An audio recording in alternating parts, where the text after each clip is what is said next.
How does an organization become both revered and feared, honored by millions, yet responsible for some of the most horrific crimes in human history? In Germany, To understand Adolf the Hitler's SS, rise we to must power begin with a marked question that turning disturbs point the in history. conscience. How can loyalty become so absolute that morality is overwritten by obedience? The Schutzstaffel, known simply as the SS, was not always the monstrous force we now associate with genocide and tyranny. In the beginning, it was little more than a bodyguard unit, a handful of men sworn to protect Adolf Hitler at Nazi rallies during the turbulent days of the 1920s. But Germany in those years was not just politically chaotic, it was broken. After the devastation of World War I, Germany was reeling from the humiliating Treaty of Versailles, hyperinflation that turned savings to ash, and the loss of national pride. Millions were unemployed. A once mighty empire had become a fractured democracy, drowning in anger, shame, and fear. In such darkness, people search for clarity, for strength, for meaning, and for someone to blame. Into this void stepped the Nazi Party, and into the heart of that party grew the SS, a black uniformed order that promised purity, order, and discipline in a world that had none. Unlike the regular army, the SS did not just train to fight, they trained to believe. They were not soldiers, they were disciples. They were indoctrinated with a new kind of faith, not in God, but in race, not in country, but in blood, not in conscience, but in command. Their creed was terrifyingly simple. Ein Volk, ein Reich, ein Führer. One people, one empire, one leader. The SS became more than a military organization. It became a spiritual army, a brotherhood bound by oath, myth, and ideology. Within its ranks, members saw themselves as the chosen, destined to purify the world through strength and sacrifice. The uniform was not just a garment, it was a symbol of sacred purpose. But how did a small circle of guards evolve into the enforcers of mass extermination? Who shaped them? Who fed this machine with vision, doctrine, and fanaticism, until it no longer needed morality, only momentum? Who taught them that? To understand the true power of the SS, we must understand the mind behind its transformation. His name was Heinrich Himmler. At first glance, he seemed an unlikely architect of terror, a soft-spoken man, awkward in demeanor, and trained not in warfare, but in agriculture. He once dreamed of breeding chickens and managing a farm, but the soil he ultimately cultivated was far darker. He became the ideological gardener of the SS, nurturing a belief system rooted in blood, myth, and absolute obedience. Himmler didn't just want soldiers, he wanted believers. Under his vision, the SS would not merely protect Hitler, they would become the embodiment of Nazi ideology, a new aristocracy, a racial vanguard, a priesthood of purity. The foundation of this belief system was the myth of the Aryan. To Himmler, Aryans were not just white Europeans. They were descendants of an ancient, noble lineage, superior in strength, character, and soul. Inspired by Germanic folklore, Norse mythology, and pseudo-scientific racial theories, he envisioned a future where this master race would reclaim its rightful dominance over the world. And at the center of this future stood the SS. Their creed echoed through their marches. Ein Volk, ein Reich, ein Führer. One people, one empire, one leader. But this was more than politics. It was theology. The SS became a religion of race. Traditional faiths were sidelined, and in their place rose a new spiritual order, one that worshipped ancestry, bloodlines, and the Führer himself. Baptisms were replaced with rituals honoring Hitler. Marriages were approved only if they furthered racial goals. Children were not blessings of God, but assets of the Reich. Obedience was sacred. Thought was treason. To serve the SS was not just to follow orders, it was to surrender the self. Black uniforms, skull insignias, midnight oaths, every element was designed to evoke awe, fear, and spiritual belonging. The SS was wrapped in mystery and ritual. To its members, it was not a job, it was destiny. Like monks in a dark monastery, they were bound by silence, duty, and doctrine. Like clergy, not just anyone could become SS. In fact, few were considered worthy. Joining the SS was not simply a matter of signing up. It was an invitation, granted only to those who fit a chilling ideal. This was not recruitment, it was selection. Like breeding a pure-blood animal, every detail was scrutinized. Applicants have to meet strict physical standards: tall, lean, blonde, blue-eyed. Each trait a supposed marker of Aryan superiority. But appearances were not enough. Prospective SS men were required to provide genealogical records dating back to 1750, proving at least 4 generations of racial purity, free from Jewish, Slavic, or otherwise undesirable blood. Keep moving now. To be accepted was not just a personal achievement, it was a family honor. Parents boasted of sons in the SS, communities revered them. In the eyes of Nazi society, to wear the black uniform was to ascend a social class, to join an elite caste, not of wealth, but of blood and devotion. But selection was only the beginning. The real transformation began in training camps, where men were stripped of their past identities, reshaped through brutality and ideology. Their days were a punishing rhythm of physical drills and racial indoctrination. Recruits were taught to see themselves as warriors of a higher calling, and to see outsiders as subhuman threats. Compassion was weakness. Doubt was betrayal. Instructors would deliberately push new recruits to emotional breaking points, then rebuild them into weapons, numb to suffering, void of hesitation. They were taught to suppress individuality, erase empathy, and respond only to command. Their minds were not just trained, they were sterilized.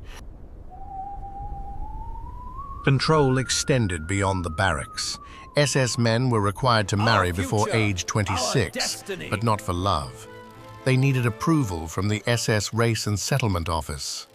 Their fiancés were inspected, background checked, deemed racially acceptable. Marriage was a duty.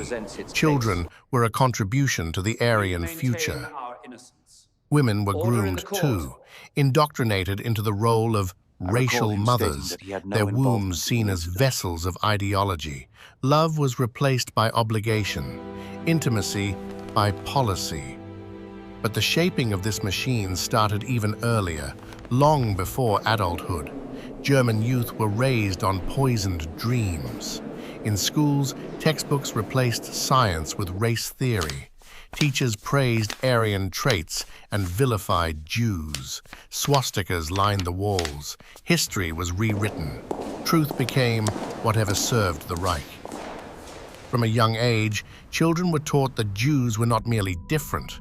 They were dangerous, dirty, inferior, less than human.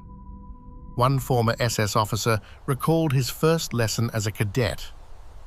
We were told the Jew was not a person, that killing one was like killing a rat, a duty, not a crime.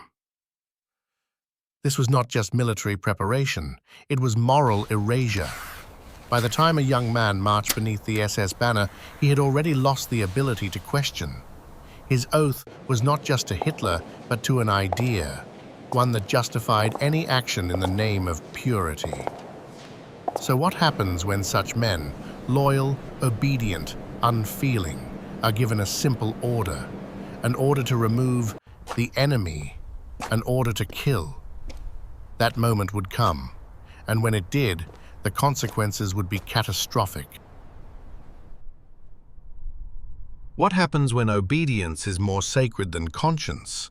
When ideology replaces empathy and orders override morality? Show a You get critical crystal juncture knocked. in the region.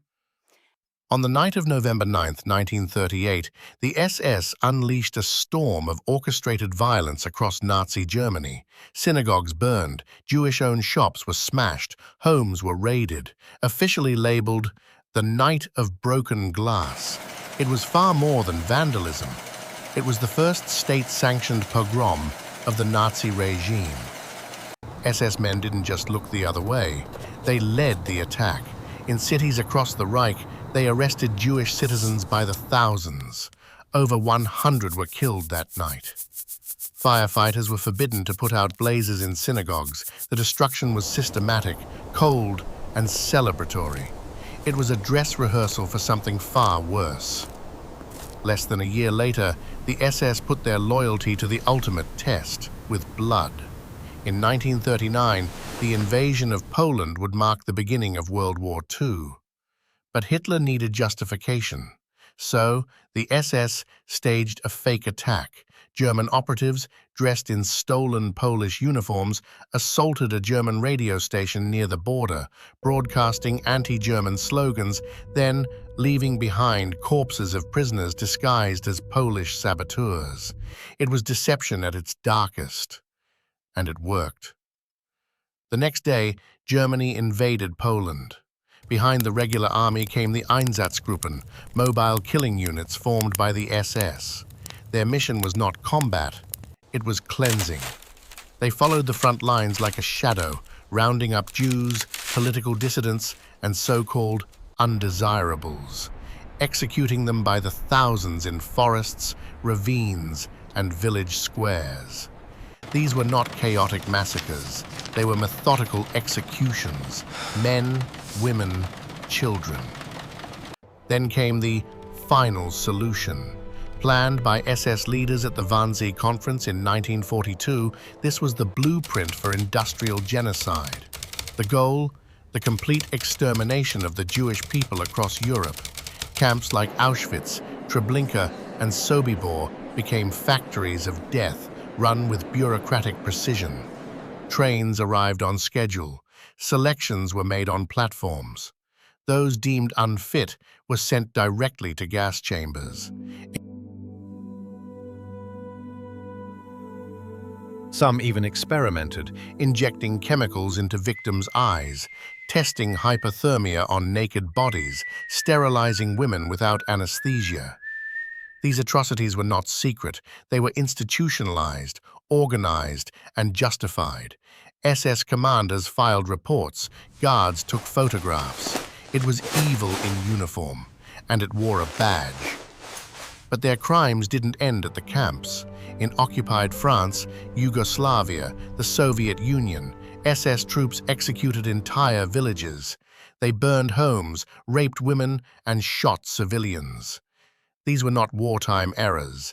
These were policies. Entire communities disappeared not because of battle, but because of birth. One former SS soldier would later recall how he stood in front of a Jewish child no older than 10. The boy's eyes met his, silent, terrified, innocent. And yet, the man pulled the trigger. Without rage, without hesitation. Why? Because loyalty had long since replaced humanity, and once obedience becomes a virtue, murder becomes routine. But even in the darkest corners of duty, can guilt be silenced forever? What happens after the war, when the killing stops, but the memories remain? The war ended. The camps were liberated.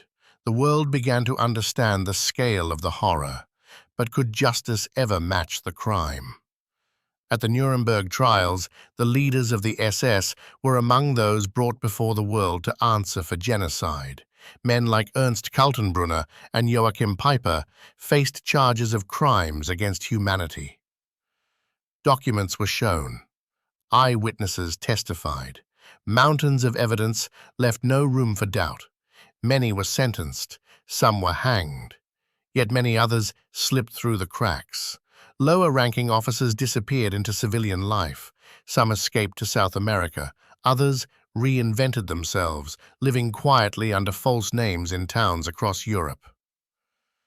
The legacy of the SS was not only written in blood, but in silence. In the decades that followed, former SS members gave testimonies. Some confessed, burdened by guilt they could no longer carry. Others denied involvement, claiming they had no choice, that they were just following orders. These words echoed through history, empty, mechanical, and chilling. But while perpetrators tried to forget, survivors could not. Jewish families, Roma communities, political prisoners. Those who lived through the camps or saw their loved ones taken never escaped the trauma. Many suffered in silence for decades. Their stories were dismissed, their grief ignored. In the ruins of post-war Europe, justice often moved slower than memory, and yet the voices of survivors endure. An old Jewish woman once said, "They took everything from us, our names, our families, our dignity, but we remember, and that is how they lose." The SS is gone, but its shadow remains. Why? Because the ideology that built it is not confined to the past. Whenever nationalism is weaponized, whenever a group is dehumanized, whenever blind loyalty overrides moral judgment, the seeds of such evil begin to grow again. Today, around the world, extremist movements still echo the language of racial purity, cleansing, and absolute obedience. In different forms, with different flags, but always with the same rot underneath. The lesson of the SS is not simply a warning about the past. It's a mirror held up to the present. It asks us, how strong is your conscience? The story of the SS is not just a tale of uniforms, ideology, or war. It is the story of a transformation, of a small guard unit into a killing machine, of men into monsters, of loyalty into genocide. It began with devotion. It ended with death. From protecting Hitler at rallies to orchestrating the Holocaust, the SS charted a path few organizations in history have followed so completely, from insignificance to omnipotence, from belief to brutality. And they did so with terrifying precision. But the real question is not how the SS rose to power, it's how so many followed. What made the ordinary man, who once played with his children, who kissed his mother goodbye, pull a trigger without hesitation? Was it fear? A desperate need to belong? The thrill of power? Or simply the slow erosion of empathy? Some believed truly in the ideology, some were coerced, some were numb, and many, far too many, were simply obedient. Now, take a moment. Ask yourself, if you were born in 1920s Germany, if you were raised to believe the Führer was your savior, if your textbooks taught you that Jews were the enemy, if your family praised you for joining the SS, if your entire society rewarded loyalty, punished doubt, and normalized hate, would you have resisted? Would you have spoken out? Would you have had the clarity, the courage, the conviction to say no? Because the truth is hard to face. Human nature is not inherently moral. It adapts, it conforms, it survives. Morality must be taught, empathy must be protected, conscience must be cultivated, and history must be remembered not as a relic of shame, but as a warning.